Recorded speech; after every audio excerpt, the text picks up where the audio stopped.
Hello दोस्तों, स्वागत है आपका हमारे यूट्यूब चैनल पर। दोस्तों, आज की इस वीडियो में हम बात करेंगे difference between written and unwritten constitution. Difference between written and unwritten constitution यानी लिखित व अलिखित संविधान के बीच का डिफरेंस हम आज समझने का प्रयास करेंगे। दोस्तों, दुनिया में जितनी भी कंट्रीज हैं, मोस्ट ऑफ द कंट्रीज के पास रिटन कॉन्स्टिट्यूशन है, तो वही कुछ ही कंट्रीज ऐसी है जिनके पास अनरिटन कॉन्स्टिट्यूशन है। ओके। कुछ स्टूडेंट के दिमाग में यह बात रहती है कि जो रिटन कॉन्स्टिट्यूशन है वो लिखे हुए होंगे और अनरिटन कॉन्स्टिट्यूशन है वो लिखे हुए नहीं होंगे। तो दोस्तों, ऐसा बिल्कुल भी नहीं है और इसी चीज को आज हम समझने का प्रयास करेंगे। दोस्तों, जो रिटन कॉन्स्टिट्यूशन है ना, written constitution is that constitution which is not entirely on the basis of understanding and conventions, rather its provisions are written and codified in a single document. कहने का मतलब है कि जो लिखित संविधान होते हैं, वो ऐसे संविधान होते हैं जो सिर्फ़ और सिर्फ़ अंडरस्टैंडिंग और कन्वेंशंस के बेसिस पे ना हो, बल्कि उसके जो प्रत्येक प्रोविज़न्स होंगे, वो कोडिफ़ाई किए गए होंगे और रिटन होंगे, है ना? लिखे हुए होंगे और कोडिफ़ाई किए गए होंगे एक ही सिंगल डॉक्यूमेंट में, है ना? कोडिफ़ाई किए होंगे एक ही सिंगल डॉक्यूमेंट में, है ना? Written and codified in a single document, okay? अब इसमें हम कुछ चीज़ें समझने का प्रयास करेंगे। जैसे कि हमने कहा कि कन्वेंशंस के आधार पे ना हो, है ना? कन्वेंशंस के आधार पे ना हो ऐसे कॉन्स्टिट्यूशन, है ना? तो ये कन्वेंशंस क्या चीज़ होती है? थोड़ा-सा इसे हम जानने का प्रयास करते हैं। दोस्तों, कन्वेंशंस फॉर एग्ज़ाम्पल हमारी कॉन्स्टिट्यूशन में एक प्रोविज़न है, हमारे कॉन्स्टिट्यूशन में एक प्रोविज़न है, क्या है वो प्रोविज़न? कि there should be a maximum gap of 6 months between the 2 session of the parliament, है ना? हमारे पार्लियामेंट में 2 सत्र के बीच में 6 महीने से अधिक का समय नहीं होना चाहिए, यह हमारे संविधान में पार्लियामेंट सेशन से संबंधित एक प्रोविज़न है। ओके? मैं यहाँ पे लिख देता हूँ there should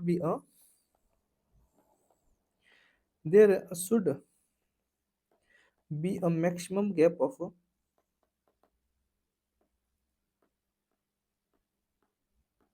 6 months. There should be a maximum gap of 6 months between two sessions of the parliament. Sessions of the parliament. हमारे संविधान में यह चीज लिखी हुई है कि किन 2 सत्र के बीच में मैक्सिमम गैप 6 मंथ से अधिक का नहीं होना चाहिए। ओके। लेकिन लेकिन इन इंडिया में, भारत में, parliament meets for 3 session in a year, है ना? पार्लियामेंट के 3 सत्र होते हैं, कौन कौन से? बजट सेशन, बजट सेशन, दूसरा monsoon session, and third one winter session. यह बात संविधान में कहीं भी नहीं लिखी हुई है कि 3 सेशन होंगे, बजट सेशन, मॉनसून सेशन और विंटर सेशन। लेकिन हमने पार्लियामेंट्री डेमोक्रेसी को एडॉप्ट कर रखा है ब्रिटेन से, और ब्रिटेन में यह प्रैक्टिस प्रचलित थी। इसे एज इट इज हमारे इंडिया में भी इसे एज इट इज एक्सेप्ट किया हुआ है ना? तो इंडिया में भी यह चीज प्रैक्टिस के रूप में इस चीज को किया जाता है। ओके। लेकिन जो मेन प्रोविजन है कॉन्स्टिट्यूशन का, वो क्या कहता है कि there should be a maximum gap of 6 months between 2 session of the parliament, है ना? लेकिन budget session, winter session, monsoon session की बात हमारा संविधान नहीं करता है। यह एक प्रैक्टिस थी जो प्रचलित थी British parliamentary form of government में, तो इसे हमने भी एज इट इज अडॉप्ट किया हुआ है। यह एक क्या है? प्रैक्टिस है। इसी प्रैक्टिस को हमने क्या बोला है? कन्वेंशन बोला है। एक और एग्जांपल मैं आपको देना चाहूंगा, जैसे कि आर्टिकल 74 क्लॉज 1। आर्टिकल 74 क्लॉज 1 कहता है कि there shall be a council of minister with a prime minister at the head to aid and advise the president. क्या कहता है कि एक काउंसिल ऑफ मिनिस्टर होंगे जिसके हेड, जिसके प्रमुख होंगे प्रधानमंत्री, जो किस लिए होंगे? राष्ट्रपति को सलाह देने के लिए। ओके। एक काउंसिल ऑफ मिनिस्टर होंगे जिसके हेड कौन होंगे? प्राइम मिनिस्टर, जिसके हेड होंगे किस चीज के लिए होंगे? To give advice to the president, है ना?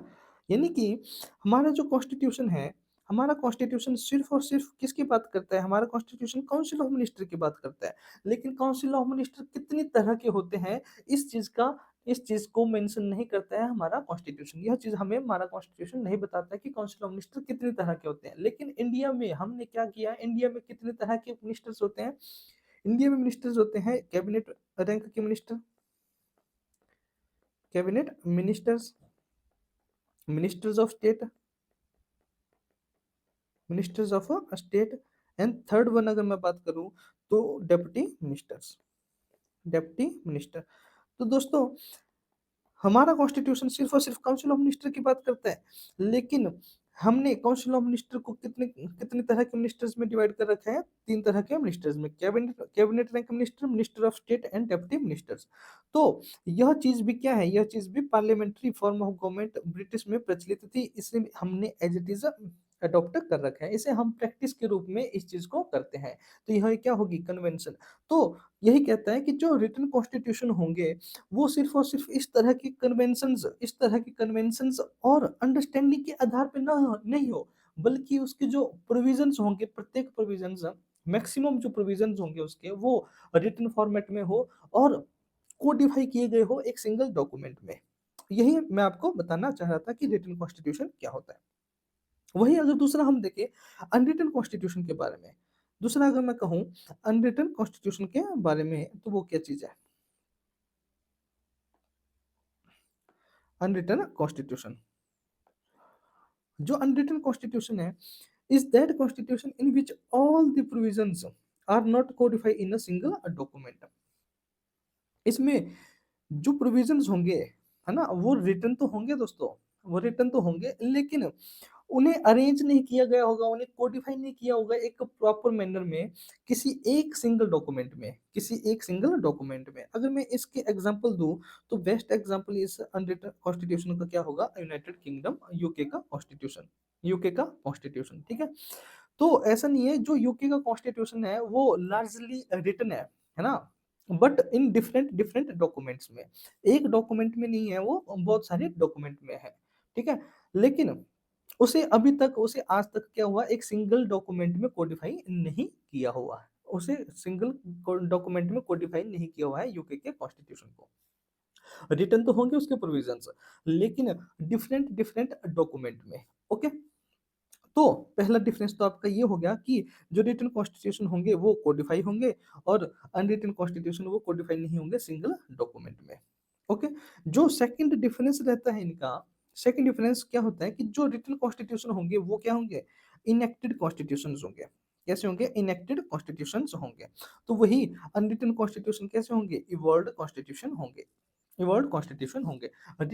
इनेक्टेड कॉन्स्टिट्यूशन क्या चीज होती है, enacted constitution are those constitution which are prepared by, है ना, which are prepared by a special body, which is prepared by a special body, that is जिसे हम क्या बोल सकते हैं, constituent assembly, constituent assembly, which is prepared by constituent assembly, and came into force on a particular date, and came into force on a particular date, on a particular date। दोस्तों enacted constitution ऐसे constitution होते हैं जो किसी special body के द्वारा बनाए गए होते हैं, स्पेशल बॉडी जैसे कि कॉन्स्टिट्यूएंट असेंबली इंडिया के कंटेक्स्ट में, और उसे लागू किया गया होता है किसी एक पर्टिकुलर डेट को। जैसे कि अगर मैं इंडिया की बात करूं, अगर मैं हमारे इंडिया की बात करूं, तो इंडिया का जो कॉन्स्टिट्यूशन है ना, इंडियन कॉन्स्टिट्यूशन की अगर मैं बात करूं,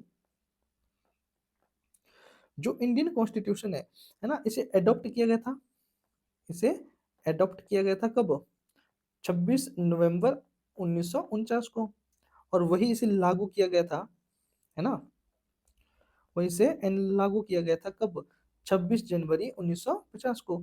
यानी कि ये जो इंडियन कॉन्स्टिट्यूशन है ना, इसे लागू किया गया और इसे बनाया भी किसने, एक स्पेशल बॉडी जो कि कॉन्स्टिट्यूएंट असेंबली है। वही अगर एग्जांपल लूं मैं यूएसए का जो कॉन्स्टिट्यूशन है वो भी कैसा है, रिटन कॉन्स्टिट्यूशन है। यूएसए के कॉन्स्टिट्यूशन की अगर मैं बात करूं तो यह भी इनेक्टेड कॉन्स्टिट्यूशन है और इसे एनफोर्स किया गया था, इसे लागू किया गया था 4 मार्च 1779 में।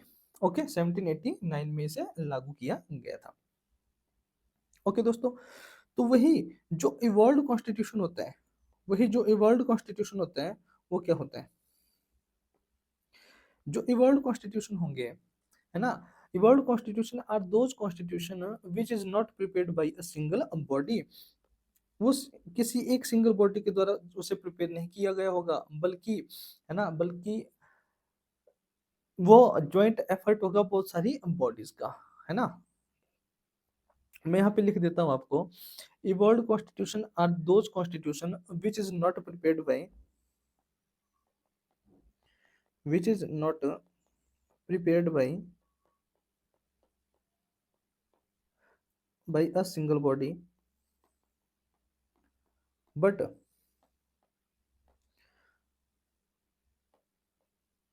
was a joint effort of many bodies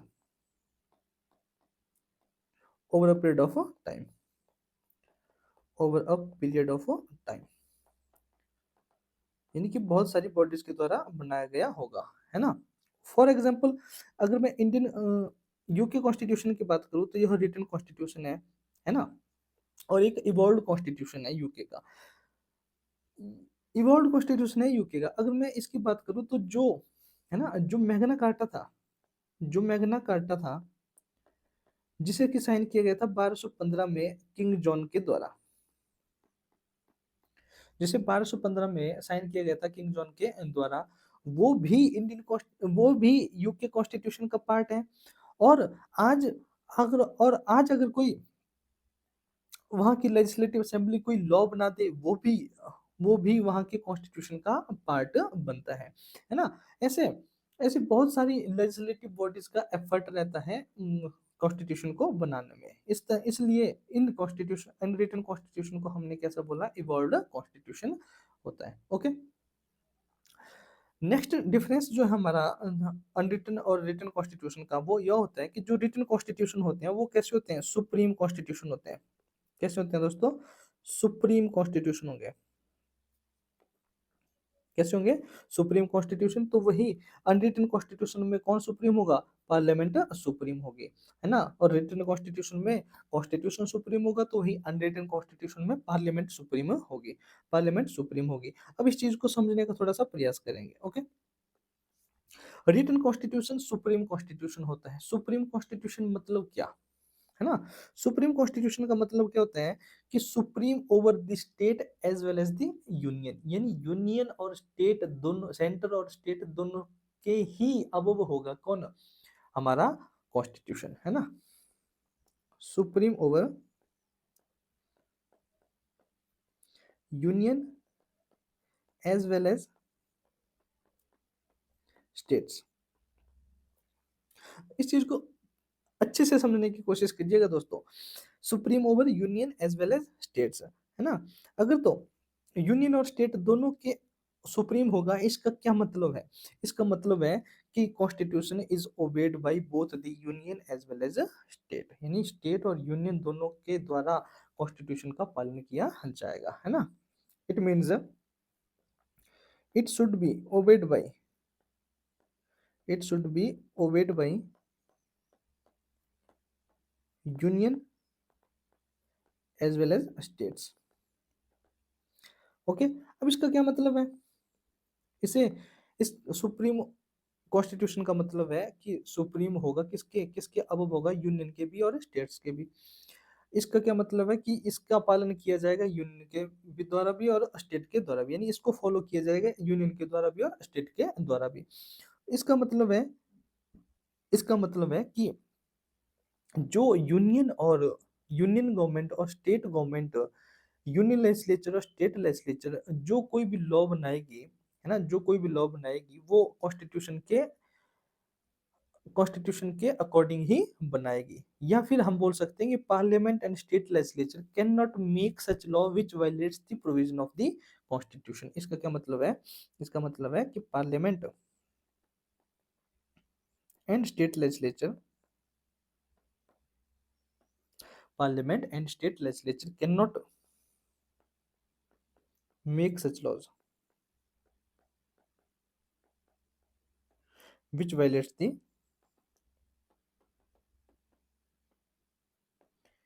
provisions of the constitution।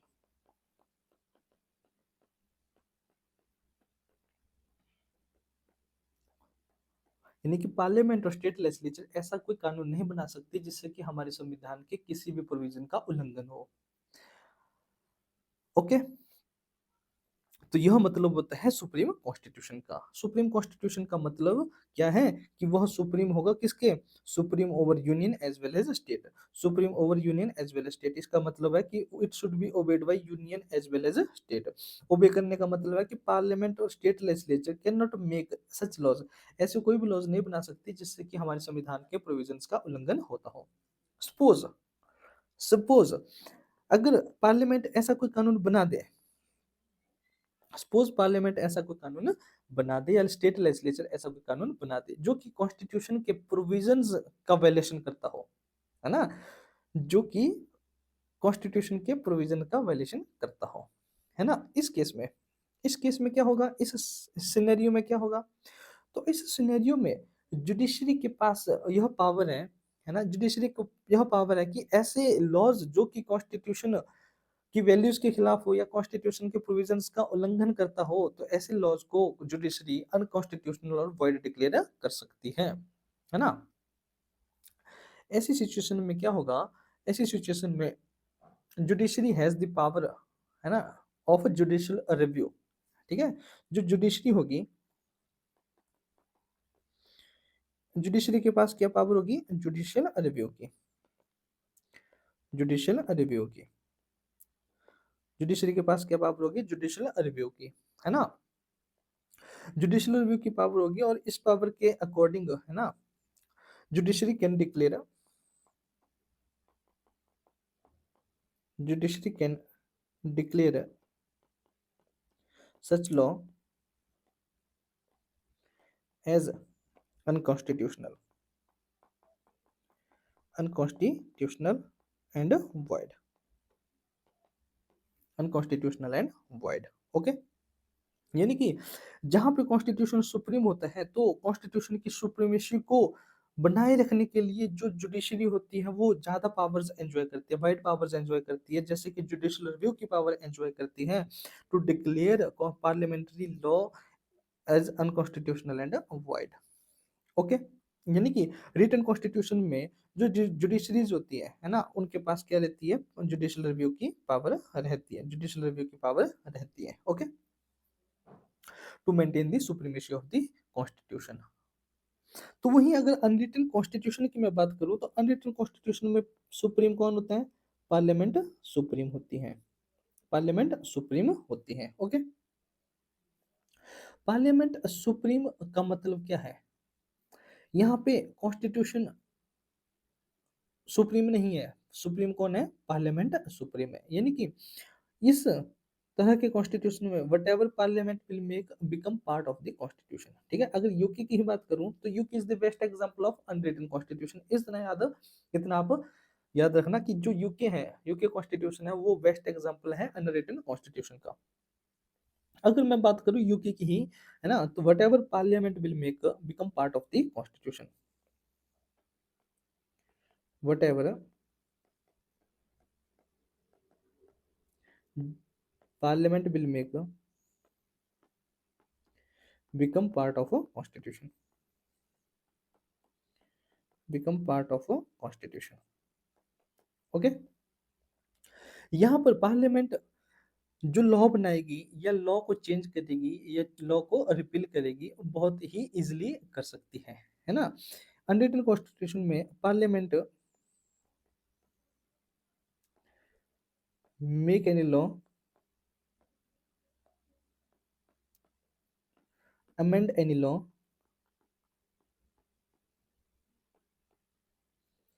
Very easily,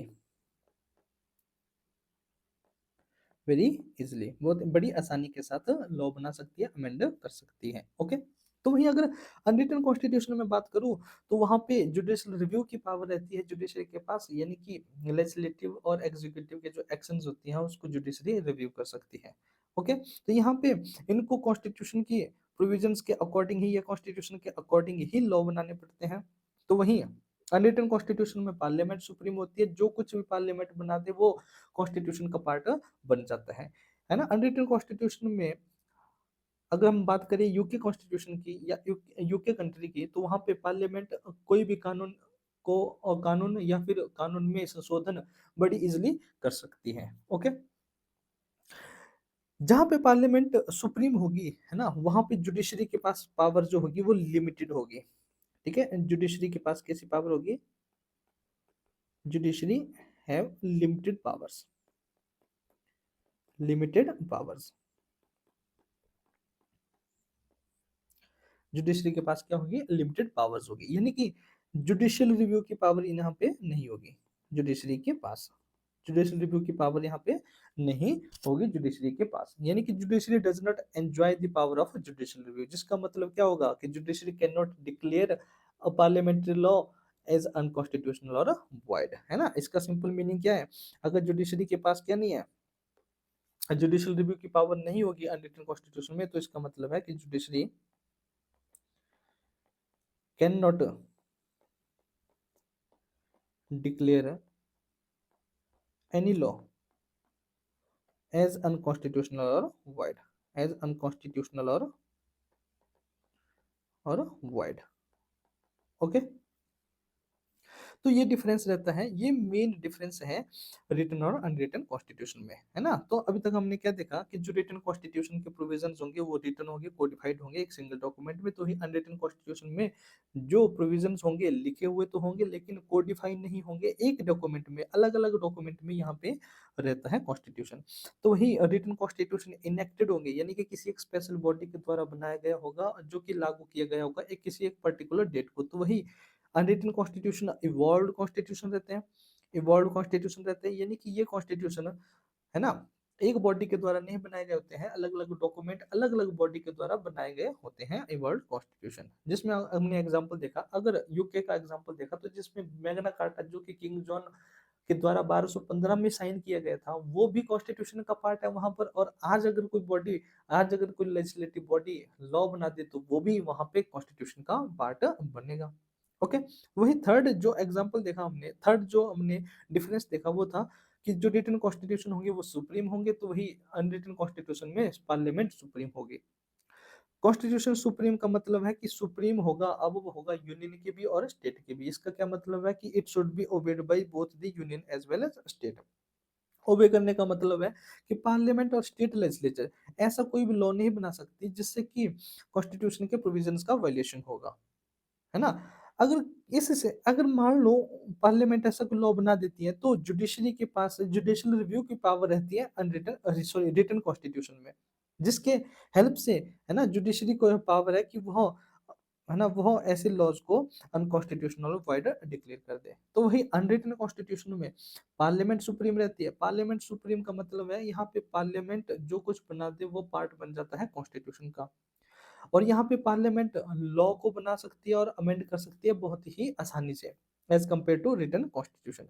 okay, यहाँ पे यहाँ पे जुडिशरी के पास लिमिटेड पावर्स रहती है ना, अनलिमिटेड पावर्स रहती है, क्योंकि सुप्रीम कौन होता है? सुप्रीम कौन है? पार्लियामेंट, है ना।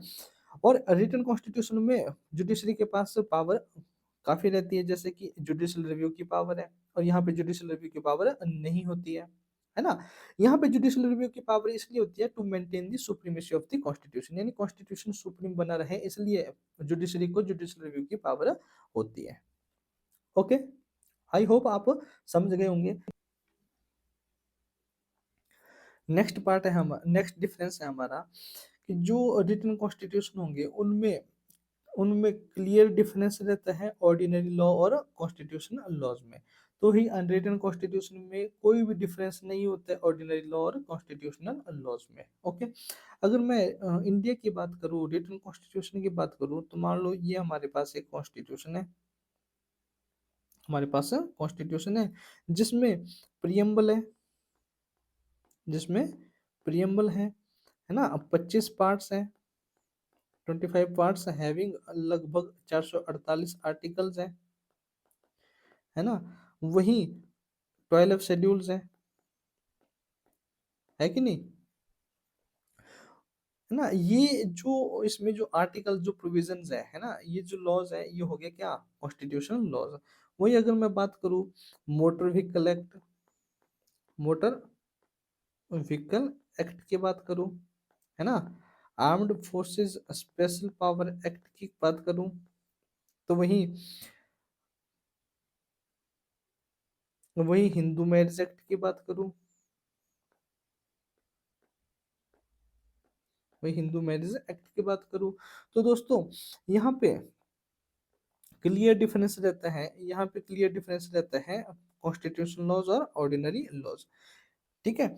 और अगर हमारी जो लेजिस्लेटिव, जो हमारी लेजिस्लेचर है उसकी दो पावर्स है, दो तरह की पावर्स रहती है, two types of power, two types की पावर रहती है उसके पास। एक कॉन्स्टिट्यूएंट पावर रहती है, कॉन्स्टिट्यूएंट पावर, और दूसरी लेजिस्लेटिव या लेजिस्लेटिव पावर।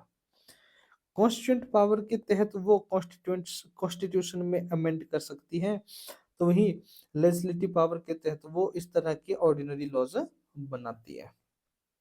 ओके, तो रिटन कॉन्स्टिट्यूशन में दोनों ही तरह के लॉज में क्लियर कट डिफरेंस रहता है, तो ही अनरिटन कॉन्स्टिट्यूशन में ऐसा कोई डिफरेंस नहीं रहता। वो इसलिए क्योंकि अगर वहां पे इस तरह के कोई लॉज बनाए जाएंगे, है ना, इस तरह के कोई लॉज बनाए जाएंगे जैसे motor vehicle act, armed forces special power act, Hindu marriage act, तो वो भी क्या बन जाएंगे, है ना, वो भी क्या बन जाएंगे वहां पे कॉन्स्टिट्यूशन का पार्ट बन जाएंगे, वो भी वहाँ पे कॉन्स्टिट्यूशन का पार्ट बन जाएंगे। इसलिए वहाँ पे कॉन्स्टिट्यूशन लॉज और ऑर्डिनरी ऑर्डिनरी लॉज जैसा कोई कॉन्सेप्ट कॉन्सेप्ट नहीं है। ओके, तो दोस्तों ये था हमारा रिटन और अनरिटन कॉन्स्टिट्यूशन के बीच का डिफरेंस।